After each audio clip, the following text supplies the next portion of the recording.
Hi there. Good afternoon, everybody. This is Molly DuPont, DuPont Registry Tampa Bay, just doing one of the talks I love the most, reaching out to people that I've seen win awards at the WEDU Be More Awards, an annual event that is put on in the Tampa Bay area, but just highlights so many amazing people and what their passion is and how it's become a project that serves others.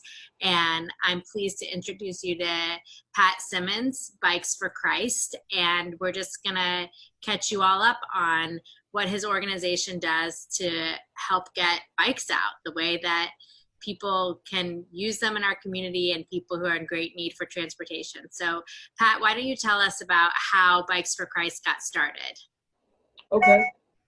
Basically, how does somebody decide they want to start a nonprofit? That's, they got to be a little crazy. That's one thing. But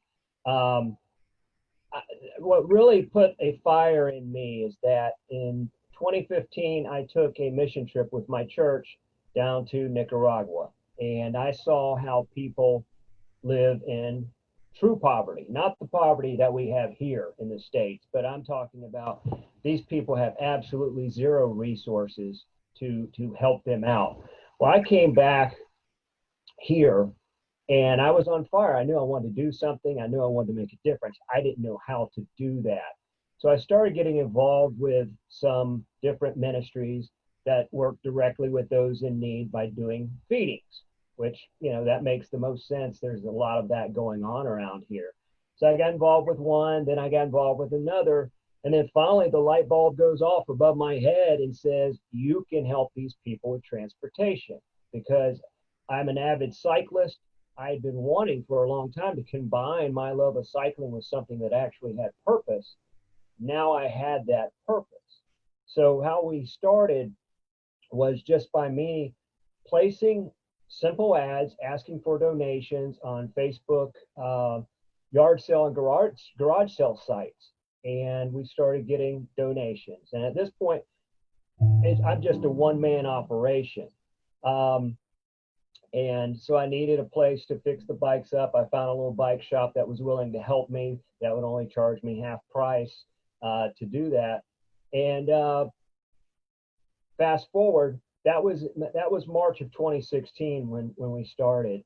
Fast forward 4.5 years later, we now work with over 50 organizations in the parts of 4 counties here in the Tampa Bay area.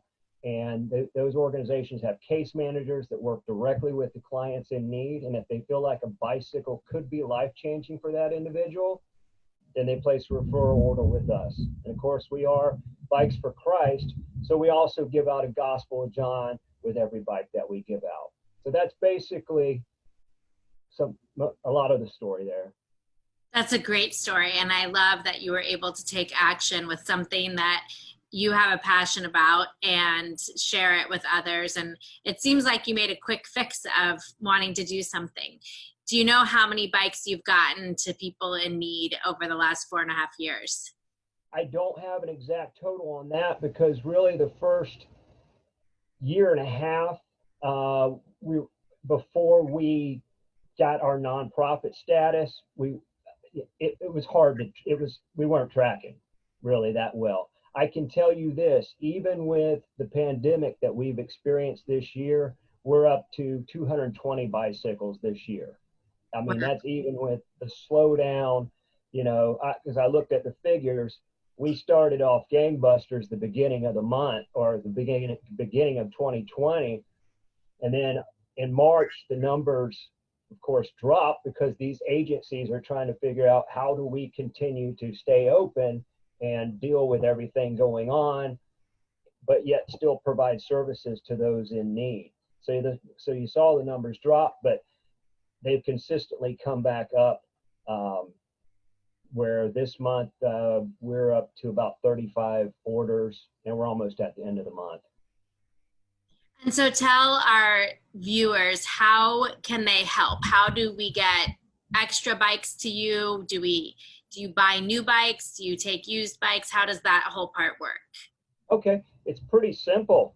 If you just go to our website, which is bikes, the number 4, bikesforchrist.com, and you go to the donation page. You have a couple options there. It shows both drop-off points as well as a form. If you don't have a way to drop the bicycle off, you can complete that form. We'll follow up with you to arrange a time and date when we're going to be in your area to pick the bicycle up. So that's the best way. And also on that same page, it gives you the opportunity to donate monetary-wise as well, because the bikes are donated, but obviously the bikes need to be fixed up. We're a business like a for-profit business. We have an overhead with everything, and in order to keep the operation going, we have to have those funds to keep us going. Great. I think that's easy. I feel like everyone I know has one extra bike in their garage that someone outgrew or someone's not using anymore. I know I sure do. I need to get one too. I have a green one that I liked a lot for a while, but it's ready for the next person to fall in love with it. What about, do you have a favorite success story or a time where an agency asked you for something and you could really see the direct impact on the recipient? Well, I do have a favorite story, and it's about an individual that I met whenever I was volunteering at Amazing Love Ministries. And I had started Bikes for Christ, and we were still in our infancy at that point. And I asked this person, his name's David, I said, David, do you want a bicycle? And he was actually honest enough to tell me at that time that he wasn't responsible enough yet, because he was still drinking, he was still doing drugs. And I'm like, okay. Well, it wasn't long after that David finally decided he'd had enough, and he quit cold turkey, and he ended up having a place to stay there on the ministry grounds. They gave him a place to stay. He got a job, and it was once he got that job that he came to me and says, can I have a bike?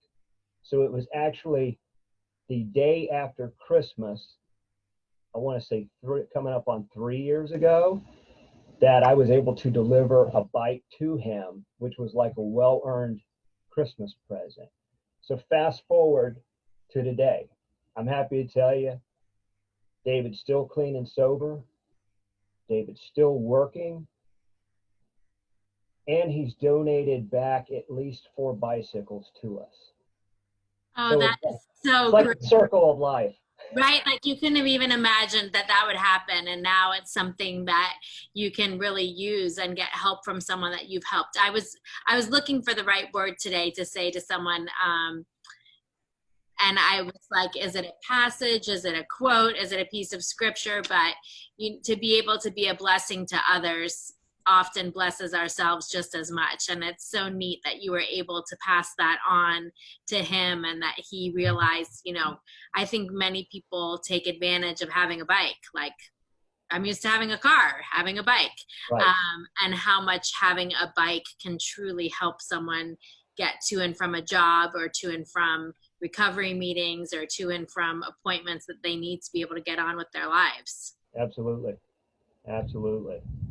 Well, I haven't even looked up yet what's happening with WEDU awards, the Be More awards this year, or if they're going to be doing, I bet they're going to do them in some great format as we continue to have a hard time making plans for these events. But I wanted you to know that watching you and your award was inspiring to us and our table. We have tried, and COVID really slowed us down. We've tried to meet and set appointments like this with everyone that won an award that was recognized in a way, just to continue to get their word out. So we will be happy to share your website with our followers, and please keep in touch with us and send us any other good news or any needs that you have, and we'll do our best, and I'll make my green bike show up over there.